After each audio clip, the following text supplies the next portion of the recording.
Assalamualaikum warahmatullahi wabarakatuh.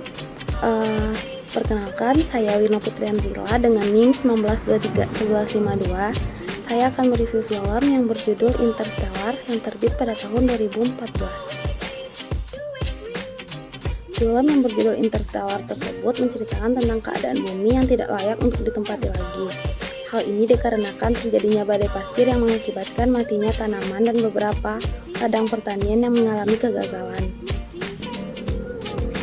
Keadaan bumi yang seperti itu membuat NASA melakukan misi rahasia keluar angkasa untuk mencari planet baru yang dapat menggantikan bumi sebagai tempat tinggal manusia.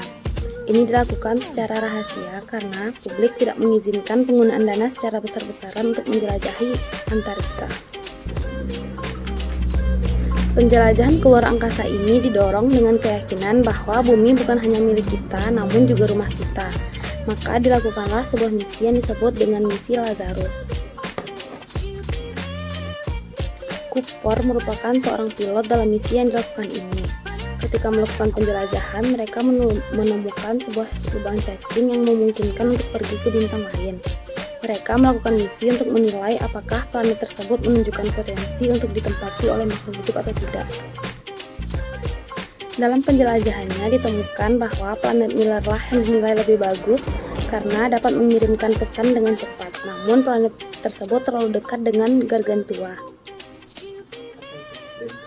Gargantua merupakan sebutan untuk lubang hitam yang berada di luar angkasa. Dengan demikian, dapat dinilai bahwa jika melakukan pendaratan di sana akan menjadi sangat berbahaya karena lubang hitam itu memiliki gravitasi yang sangat besar. Gravitasi di planet itu akan memperlambat jam kita dibandingkan saat di bumi secara drastis.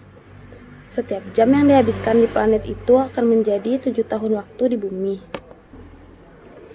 Setelah melakukan perjalanan panjang, akhirnya mereka berhenti di sebuah planet yang terlihat seperti perairan dan melihat sebuah ombak yang berbentuk gunung yang kemudian menghantam mereka.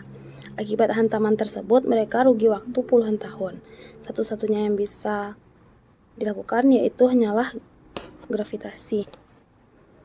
Setelah menunggu lama, akhirnya mereka kembali melakukan pendaratan di sebuah tempat yang dingin yang memiliki gravitasi 80% dari gravitasi yang berada di bumi. Dengan airnya yang berupa alkali dan udaranya yang mengandung terlalu banyak amonia, yang membuat kesulitan dalam bernafas. Di bawah lapisan es terdapat amonia yang membuat hidrokarbon kristal dan udara yang bisa dihirup untuk makhluk organik dan memungkinkan adanya kehidupan. Dalam film ini yang dapat kita ambil yaitu perbedaan waktu yang terjadi antara di bumi dan di ruang angkasa. Hal ini dibuktikan dengan usia Cobb yang saat pergi menjelajah sama dengan usia anaknya Morp yang sekarang.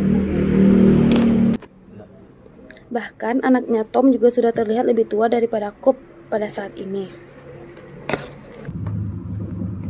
Hal ini sesuai dengan teori yang dikemukakan oleh Einstein yang kita kenal sebagai teori relativitas khusus, yaitu sebuah teori yang menunjukkan adanya suatu konsep kecepatan waktu, yaitu kecepatan bersifat relatif.